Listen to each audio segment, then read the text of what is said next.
Alors, dans cette vidéo, nous allons traiter le sujet 3 de l'épreuve de pratique de NSI 2023. Dans ce premier exercice, on nous précise que nous allons manipuler des nombres entiers ou des nombres flottants et on nous demande de décrire une fonction qui se nomme moyenne, qui va prendre en paramètre une liste non vide et que les paramètres sont tout simplement des tuples formés de deux valeurs, la note et le coefficient de cette note. Les nombres, on le précise qu'ils sont positifs ou nuls. Donc vous voyez en rouge, j'ai marqué les préconditions qu'on pourra éventuellement traiter à l'écriture de cette fonction. Si la somme des coefficients est nulle, donc on ne peut pas réaliser la division par la somme des coefficients, comme l'indique cette formule ici, on va donc renvoyer un objet non. Et dans le cas contraire, eh bien, on réalisera le calcul de la moyenne et c'est cette valeur que l'on va renvoyer. Alors, on y va. Je vais donc ici placer un code, rédiger la signature de la fonction, donc def moyenne, qui prend en paramètre une liste,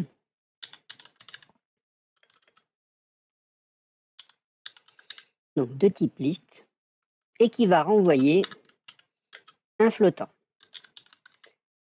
Alors, attention, qui va renvoyer un flottant ou, dans notre cas ici, non, si la somme des coefficients est nulle. Donc on peut le préciser de cette façon-là, ou non.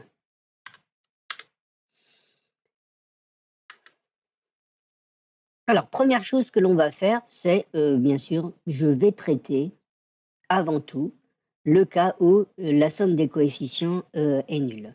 Pour cela, je vais utiliser les listes par compréhension.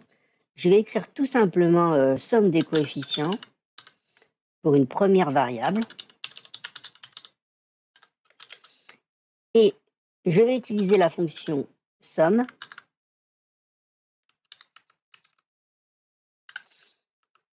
et donc je vais créer ma liste par compréhension qui va devoir récupérer simplement les coefficients liés aux notes. Donc tout simplement, je vais écrire que pour chaque couple que je récupère, je ne vais garder que la valeur en position 1, c'est bien le cas des coefficients, ils sont bien en position 1. Où est-ce que je récupère les couples? Eh bien, ce sont les couples que je vais récupérer dans la liste que j'ai passée, tout simplement. Voilà, là j'ai réalisé la somme des coefficients des notes que l'on va passer en paramètres ici. Alors, j'ai utilisé la fonction sum. SUM, c'est une fonction built-in, c'est-à-dire c'est une fonction qui est incorporée à la bibliothèque Python d'origine et qu'on peut utiliser sans avoir besoin de réaliser d'import. Et maintenant, donc, je vais traiter le cas si la somme des coefficients est tout simplement nulle.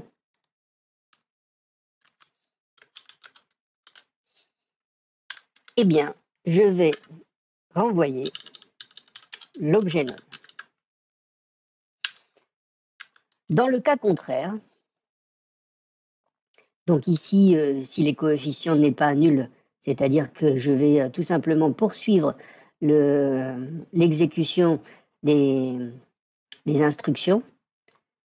Si je rencontre un coefficient, la somme des coefficients qui est nulle, le fait d'avoir un return none stoppe l'exécution de la fonction et le reste du code n'est pas exécuté. Donc ici, je n'ai pas la nécessité d'écrire else, mais tout simplement le reste du code. Alors moi, je vais tout simplement parcourir ici les éléments de la liste et récupérer les notes et le coefficient et en réaliser le produit et faire la somme de ces produits. Donc, je vais mettre en place une seconde variable. Alors, je fais ce calcul ici, puisqu'il n'est nécessaire de réaliser ce calcul que dans le cas où je ne rencontre pas none, donc inutile d'initialiser la variable avant cette condition. Donc ici, je vais tout simplement faire la somme des produits.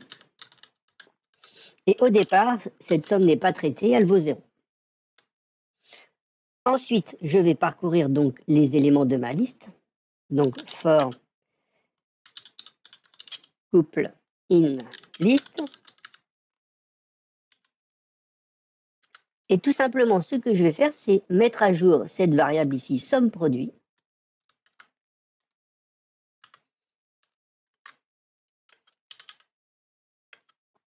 Donc la mettre à jour aussi, j'écris plus égal, ou alors vous écrivez tout simplement somme produit égale somme produit plus, et on va ajouter le produit que l'on est en train de calculer. Donc le produit, c'est tout simple, hein. Ici, couple va récupérer ici un tuple. Vous voyez, chaque tuple va être récupéré. Donc je n'ai juste tout simplement qu'à faire la multiplication de la première valeur multipliée par la deuxième valeur du tuple. Une fois cette opération traitée, eh bien, il ne me reste plus qu'à renvoyer la moyenne, c'est-à-dire je vais prendre la somme des produits que je viens de calculer et diviser par la somme des coefficients.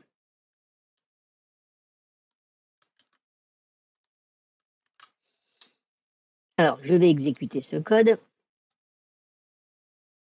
et nous allons prendre les exemples et vérifier que nous avons bien créé la fonction demandée. Donc, on a bien obtenu la moyenne annoncée. Et puis, nous vérifions bien que nous avons aussi le non renvoyé dans le cas qui nous intéresse ici, c'est-à-dire la somme des coefficients est nulle.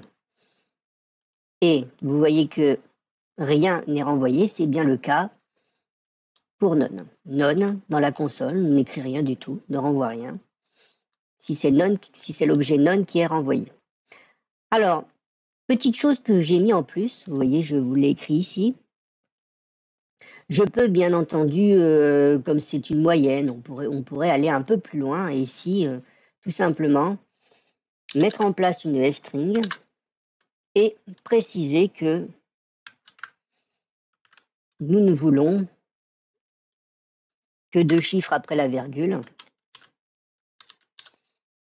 C'est ce qu'on peut préciser en écrivant la f-string comme je viens de vous l'écrire ici. Donc voilà, je signifie que c'est un flottant, que nous avons ici, après la virgule, 2 chiffres. Vous voyez. Alors, j'ai une erreur qui est annoncée. Alors, est-ce que c'est parce que je dois avoir une... ah oui, une parenthèse, j'en doute. Nous allons lancer le code et nous allons voir ce que cela donne.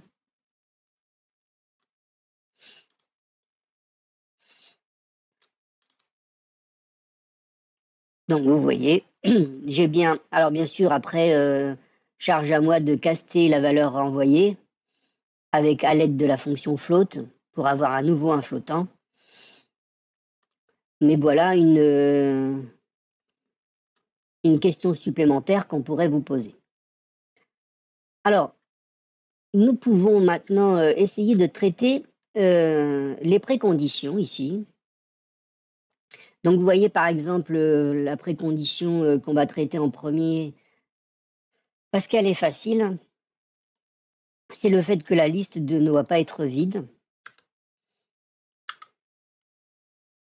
Donc on va faire une assertion en précisant tout simplement que la longueur de la liste doit tout simplement être différente de 0. C'est la première précondition traitée. Qu'est-ce que l'on peut aussi regarder? Eh bien, que les éléments de cette liste sont bien des tuples. Donc, tout simplement, je peux faire une assertion et puis là, une proposition que je peux vous donner, c'est celle-ci. J'utilise la liste par compréhension. Je récupère les éléments qui sont dans la liste, éléments for éléments in list, et je vais ajouter une condition si élément, donc le type de élément, n'est pas un tuple. Et bien sûr, si j'ai respecté la précondition, cette liste sera de longueur 0. Donc voilà quelque chose qui est assez facile à mettre en place. Alors maintenant, un peu plus délicat, c'est de contrôler que ce tuple, tous les tuples contiennent seulement des entiers ou des flottants. Donc là, on va avoir à réfléchir au code que l'on va mettre en place ici. Alors moi, j'ai décidé tout simplement de récupérer toutes les valeurs et de les envoyer dans un seul tableau et de vérifier et de prendre seulement les éléments qui ne sont ni des entiers ni des flottants et de dire que ce tableau constitué devra être vide. Donc, j'utilise une technique analogue à celle que je viens de faire juste au-dessus. Donc là, ici, je vais tout simplement dire que je vais récupérer les éléments et tout simplement, je vais écrire que les éléments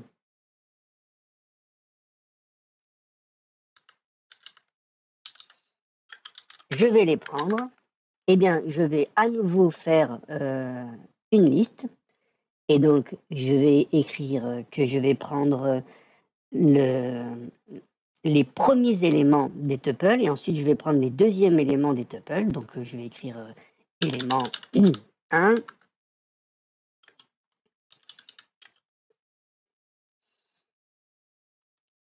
Alors non, je vais même écrire, allez, je vais écrire couple, ce sera plus simple, couple, et je vais récupérer donc d'abord toutes les notes. Donc for couple in list. Donc vous voyez là, je crée une liste qui va être constituée que des notes. Et je vais utiliser le fait qu'additionner des listes produit une liste qui va regrouper tous les éléments des deux listes. Et je vais récupérer le deuxième élément de chaque tuple. Alors vous voyez, comme je vous l'ai déjà montré ici, je dépasse le nombre de caractères qu'il est conseillé d'atteindre. Donc je peux utiliser le backslash, faire entrer, et je vais pouvoir continuer à écrire mon assertion. Donc ici j'ai couple 1 for couple in list. Et je vais mettre donc une condition, une fois que ces deux listes sont constituées, si. Et donc là, je vais avoir récupéré les éléments, donc chaque note, chaque coefficient. Donc je vais dire si le type de élément n'est pas int,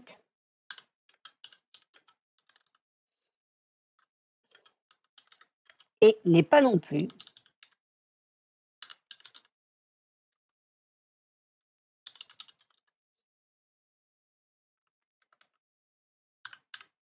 float. Et normalement, donc je vais recommencer l'opération, vous voyez, du backslash, n'est pas float. Et normalement, je vais pouvoir dire tout simplement que cette liste doit être vide. Vous voyez, chose assez simple. Alors, je vous laisse traiter la première condition C'est-à-dire que les entiers et les éléments ici sont des nombres positifs. Vous voyez, il faut que vous puissiez ici traiter le cas où les nombres que l'on va passer ici en paramètres ne sont que des nombres positifs ou nuls. C'est cette précondition qui est ici. Je vous laisse essayer de la traiter. Voilà pour ce premier exercice.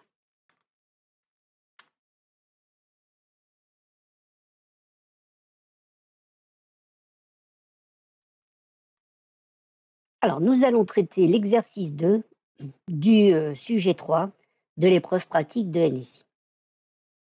Alors, ce qui est attendu ici, c'est tout simplement, vous voyez là, on a une liste de listes.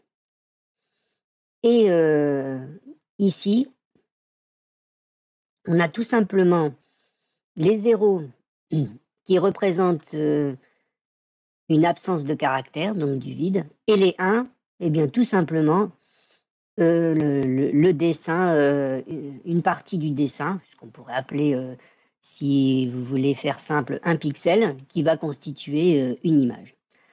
Alors, ce qui est intéressant ici, c'est de prendre, là ici, de faire un appel à la fonction affiche, en passant en paramètre la variable cœur, pour qu'on l'on puisse regarder ce que l'on obtient. Donc, c'est ce que l'on va faire. Donc, je vais lancer le code. Alors, cette fonction nous est donnée, hein, la fonction affiche. Nous n'avons pas à la compléter, contrairement aux deux autres fonctions qui nous sont données. Donc ici, je vais faire affiche. Je vais tout simplement prendre cœur, je vais passer le paramètre cœur à affiche. Et donc, je vais exécuter le code et je vois bien le dessin que nous avons obtenu. Alors, le but, c'est bien sûr de réaliser des zooms sur cette image. Alors, le procédé qui a été ici utilisé, c'est d'abord de réaliser un zoom ligne par ligne. C'est pour ça que la fonction s'appelle zoomList. C'est-à-dire que nous allons prendre cette première ligne qui est ici. Vous voyez, et si je veux faire un zoom de coefficient 3, par exemple, eh bien, je vais agrandir cette liste de telle sorte que cette valeur soit répétée 3 fois, celle-ci 3 fois, etc. Et la même chose pour la seconde ligne, ça ce sera ce qui va être réalisé par la deuxième fonction. Donc ici, je vais répéter cette valeur 3 fois, 3 fois, 3 fois, le 1 3 fois, le 1 3 fois, etc. Et donc, ensuite, pour pouvoir générer le phénomène d'agrandissement, donc par exemple, vous voyez, si je répète 3 fois, je vais avoir 6 étoiles. Tout simplement, je vais avoir 6 étoiles.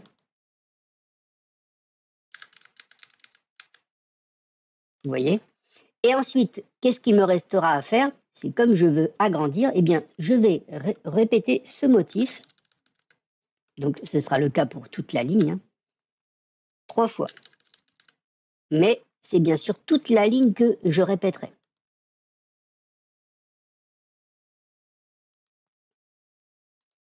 Donc, eh bien, on va s'intéresser à cette première fonction. Donc, on lit, voilà, on regarde, renvoie une liste contenant k fois chaque élément de la liste de départ. Donc, je vois bien que je vais reproduire une liste qui, au départ, va être vide. Donc, j'ai une liste vide. Ensuite, je vais prendre chaque élément de ma liste de départ, puisque l'objectif, c'est quand même de récupérer cette ligne et puis d'en doubler les éléments. Donc, je vais faire for élément in liste de départ. Je récupère chaque ligne.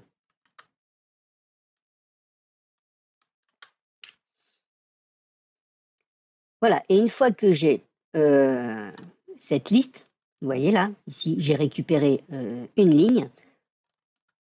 C'est ce qu'on me demande ici. Vous voyez, je vais récupérer chaque élément qui se trouve sur cette ligne. Si je passe cette ligne en paramètres,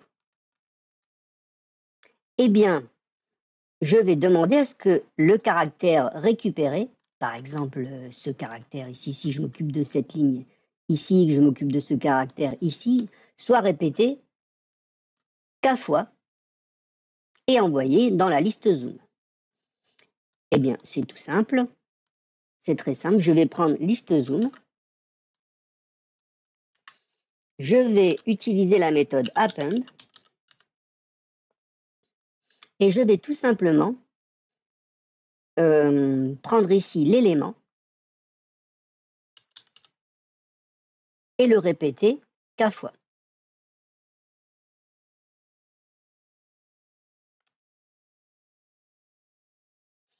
Donc, vous voyez là, ici, là, k fois. Vous voyez bien que ça va tourner k fois. Et donc, je vais ajouter k fois l'élément à ma liste zoom.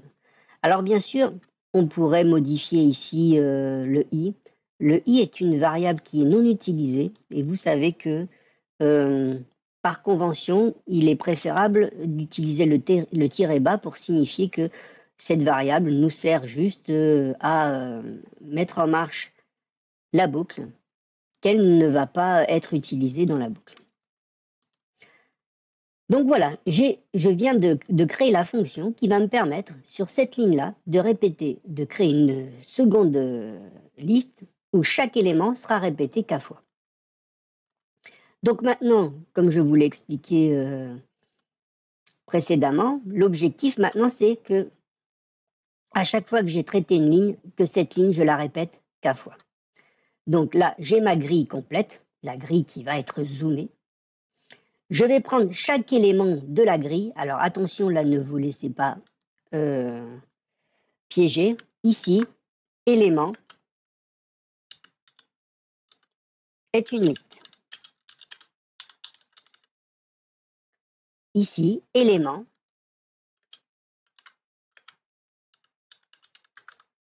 dans notre cas, c'est soit 0, soit 1, pour simplifier les choses. Donc, je vais prendre une ligne et je vais la zoomer. Donc, qu'est-ce que ça veut dire zoomer cette ligne? Cette ligne, oui, cette liste, c'est-à-dire que je vais prendre ici ma fonction qui permet de zoomer sur une ligne, donc sur une liste.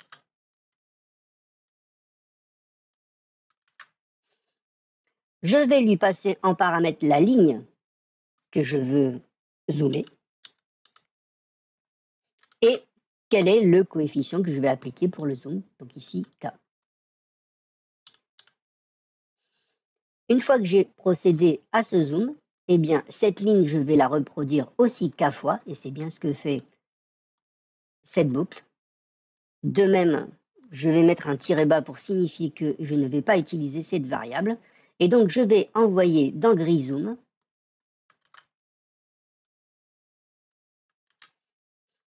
tout simplement, eh bien k fois ma liste zoom.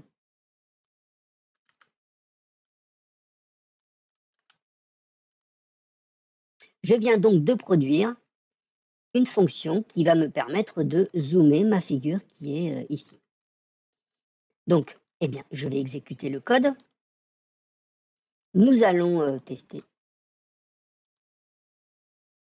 Donc, tout simplement, j'ai juste à prendre ici ma fonction.